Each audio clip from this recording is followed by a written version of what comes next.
on Tuesday, it was revealed that Young Republicans, the group, are pretty racist. Also revealed, the ocean is wet. Yeah. This week, Politico had unveiled a batch of private chats, okay, between the members of leaders of Young Republicans. So according to this report, and I'm just reading directly from it, they referred to black people as monkeys and watermelon people, and mused about putting their political opponents into gas chambers.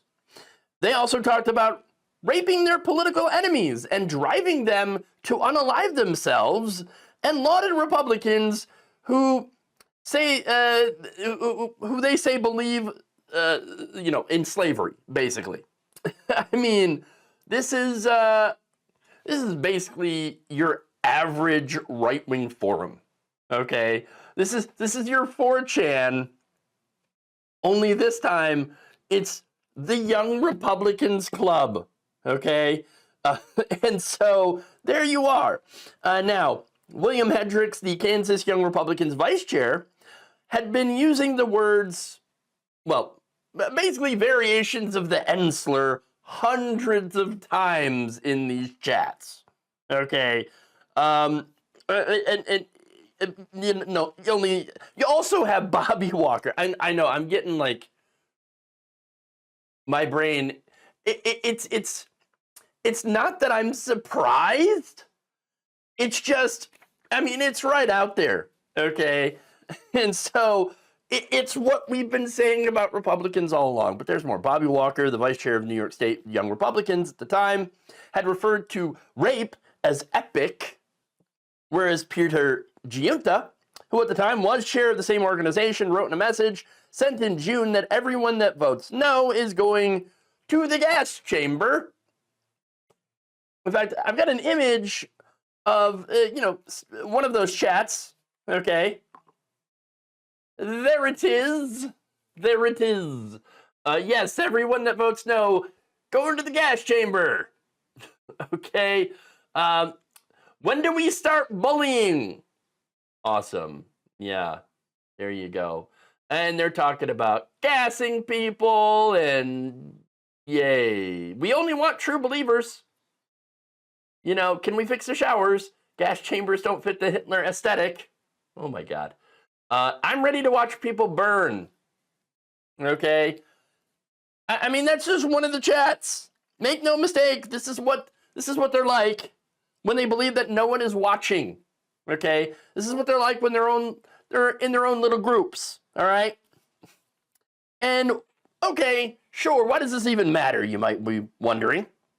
Well, this is the future of the Republican Party. Not only is it the future of the Republican Party, it is also the present. Okay, a lot of these people already work inside of government or in the party, in party politics. One of them is a state senator. I mean, there it is. There it is.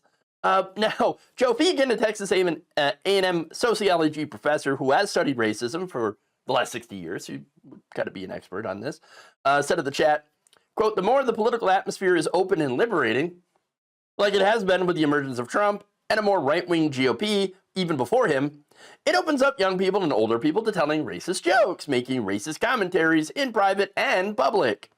It's chilling, of course, because they will act on these views. That's right, it ain't just words, folks. Words often translate into actions or policies. That's important. Now, I'm not saying this is all on Trump. Republicans have been racist and anti-Semitic before Donald Trump. It's not like he came in and then suddenly, oh, the wave of racism and anti-Semitism and misogyny. No, they've always been that. It's just they were more quiet about it. Now, after he has emerged, he encouraged it. As I've been saying all along, Donald Trump has basically, and this is why he's so popular in the Republican Party, he came onto the scene and encouraged people to be the worst versions of themselves. That's why he's continuing to be so popular, even though within the party. He's got like 90% approval, okay, among Republicans, even though his policies are hurting Republicans. But anyway, now that said, you've got White House spokesperson Liz Houston, who had a meltdown over this.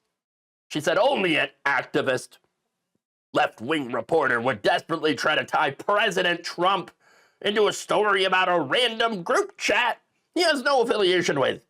This is the future of the Republican Party, by the way. While failing to mention the dangerous smears coming from Democrat politicians who have fantasized about murdering their opponent and called Republicans Nazis and fascists.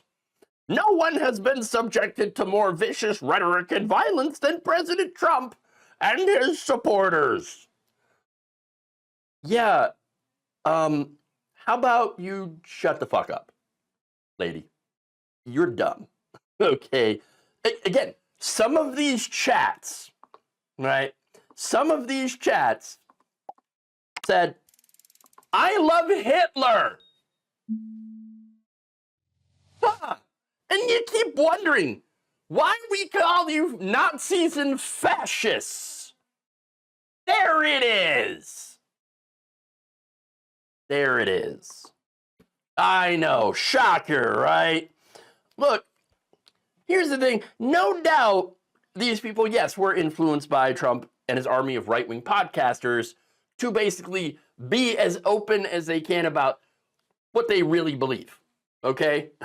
That, I mean, again, shouldn't be a surprise. Now, Art Gibson, who was a professor at the University of Dayton who specializes in white racial extremism, said, quote, Trump's persistent use of hostile, often inflammatory language that normalizes aggressive discourse in conservative circles can be incredibly influential on young operatives who are still trying to figure out what is that political discourse. Not only that, but again, at one point, here you had Arizona young Republicans, okay, who hatched a plan. All right, they wanted to tie their primary opponent, again another Republican, to Nazis and white supremacists. Okay, but they're like, maybe this might be a bad idea because, not because, oh man, I don't want to smear my opponent as a Nazi. That'd be a bad thing. No, they were against it because, ooh, you know, our members might actually go and like that opponent more. The more he's, the more we paint him as a white supremacist / Nazi, the more our members will actually like him or her because our members are white supremacists and Nazis. Oh, oops. Yeah, so there you go. Now, Gunta also talked about how much he loves the Orange County Teenage Republican Organization in New York because, quote, they support slavery and all that shit. Mega based. No, that's not mega based. That's super cringe, bro. Super cringe. Like, that's messed up. All right. This is all messed up. And they know it. In fact, one member had noted in the chat, quote, if we ever had a leak, we would be cooked. For real. For real. Well, he was right. Now that the chats are out, yeah, there are people that are getting removed, okay? People are losing their jobs. You had Kansas Young Republicans Vice Chair William Hendricks getting fired, okay? Gone. You're out of here, okay? Now, that said, yes, there's denunciations from some Republicans, okay, related to these people. But here comes Vice President J.D. Vance to downplay all of this, all right? And even trying to distract people with a different chat. Here's what he said. This is far worse than anything said in a college group chat. And there's a screenshot here of messages sent by Democratic candidate Jay Jones. So, you were talking about hoping Jennifer Gilbert's children would die. Yes, I've told you this before. Only when people feel pain personally do they move on policy. Now, J.D. Vance said, and the guy who said it could become the Attorney General of Virginia, I refuse to join the pearl clutching when powerful people call for political violence. That's not calling for political violence, okay? From the context here, I believe that he's saying that he hopes that, yes, the people who do horrible policies end up feeling the pain that those policies will inflict on others, so maybe they will actually do better policy. What do I mean by that? Well, Republicans have been cutting food stamps, Medicaid. They've been allowing measles to run rampant, okay? And so these old-timey diseases, thanks to their anti-vax stuff, coming back. They're coming back. Now, personally, of course, I would leave the kids out of it, but I get what he's saying, okay? None of that is, though, worse than the racist, anti-Semitic, pro-Hitler, pro-rape group chat. Sorry, J.D. Vance, I ain't buying that one. Now, that said, Gwynta also apologized for this, but he then floated a conspiracy theory, because of course they do. Some of these texts might have been a bit doctored. You know what I'm saying? No, you don't get to say that. You don't get to do that, all right? Muddy the water like that. Because what he's doing is introducing a conspiracy theory that, Democrats changing the chats to make us look like we're all racist, anti-Semi, pro-Hitler people. I mean, a classic Democrat move. What? Are you kidding me? No, that's an excuse for you to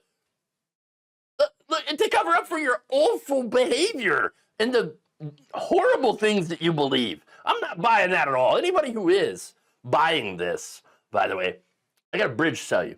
I got a Trump Bible to sell you. All right? Look, the reality is, this is exactly who they are behind closed doors. Not only is it who they are, it's who they've always been.